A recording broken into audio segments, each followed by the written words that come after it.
Bonjour à tous, je suis ravie de vous retrouver sur la chaîne pour un nouveau book haul.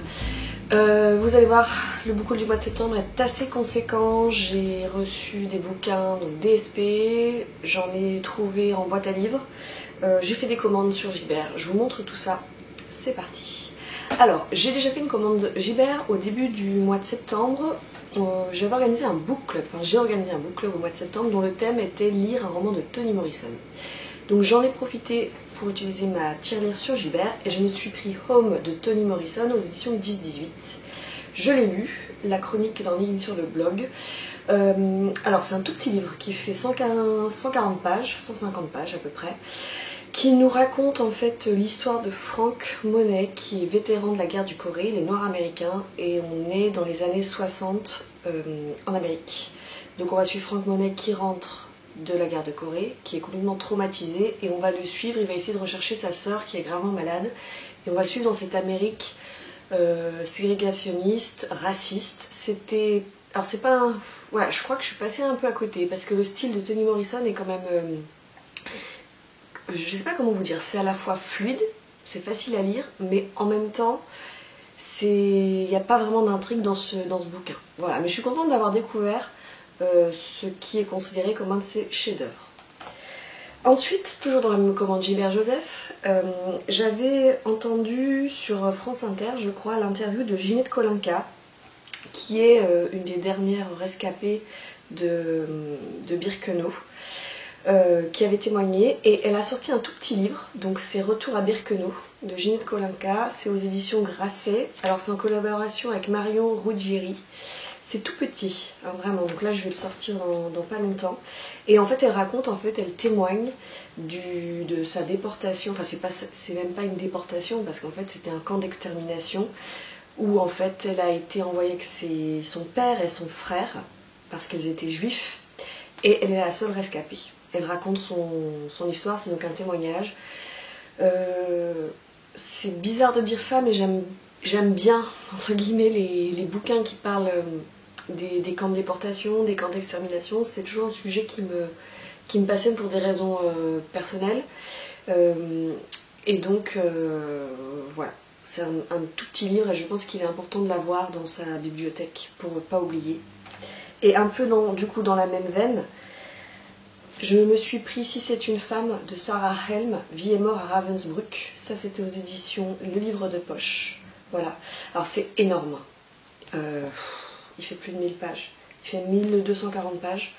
Donc c'est un recueil en fait de témoignages de femmes qui ont été envoyées à Ravensbrück, parce que Ravensbrück c'était un camp de travail, un camp de déportation pour le coup uniquement de femmes. Et moi c'est là où mon côté personnel rentre en jeu, puisque ma grand-mère maternelle a été envoyée dans ce camp. Donc tout ce qui sort sur Ravensbrück, en général, j'essaie de me documenter et j'essaie d'en savoir plus.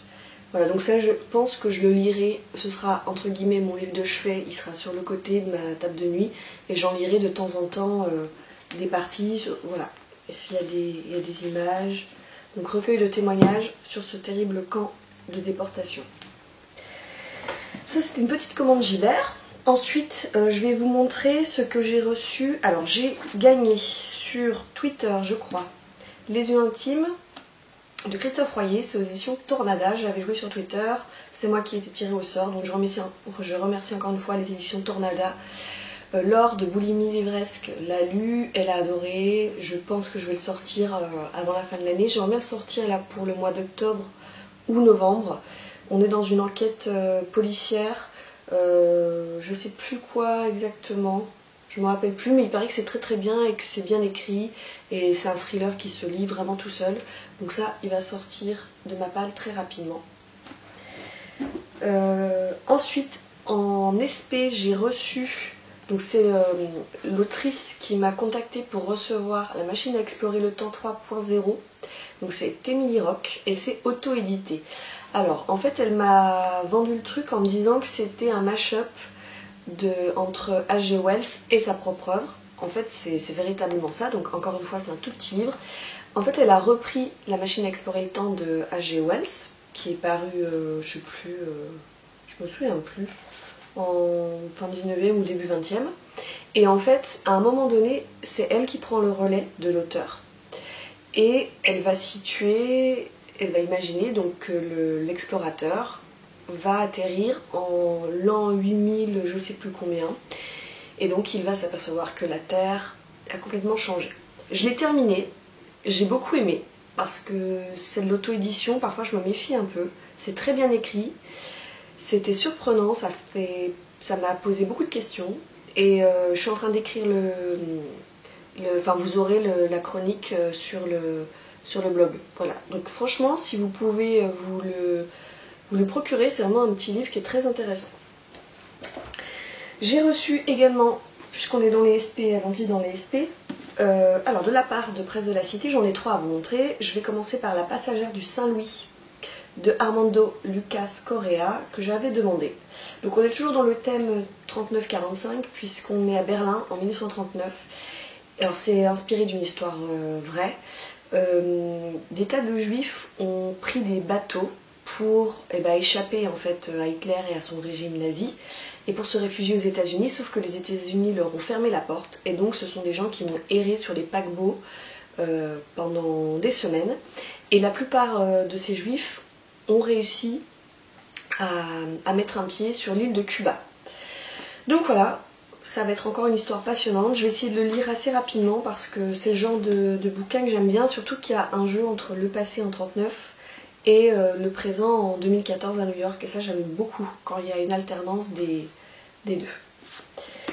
J'ai reçu également de la part de Presse de la Cité La Fabrique des poupées, La Fabrique de poupées de Elizabeth McNeill, avec une couverture magnifique. Celui-ci, je vais le sortir là tout de suite. On est à Londres en 1850, avec les pré-raphaélites. Donc allez regarder sur internet si vous ne savez pas ce que c'est que le mouvement des pré-raphaélites. Personnellement, moi c'est un mouvement pictural que j'aime beaucoup, que j'apprécie beaucoup. Et on va suivre 2 personnages lors de l'exposition universelle. Donc on va être dans le monde de la peinture au 19e siècle, en Angleterre. Que demande le peuple? Voilà, et en plus la couverture, elle est trop belle. Ils ont vraiment fait un travail de fou là-dessus. Donc ça va être ma prochaine lecture. Dernier bouquin reçu par Presse de la Cité, que je remercie. Alors, La Reine des Mers, de Linnea Hartsuyker. C'est le tome 2 de la saga des Vikings. J'avais lu le premier tome, je crois que je l'ai lu cette année, mais plutôt en début d'année, peut-être mois de janvier ou février, qui s'intitulait Ragnvald et le loup d'or. J'avais bien aimé, même si c'était pour moi un tome d'introduction. L'action se déclenchait vraiment à la fin du premier tome. Ici, je ne vais pas vous faire le pitch parce que si vous n'avez pas lu le premier tome, c'est un peu bête de vous dévoiler les choses. On est dans la suite directe.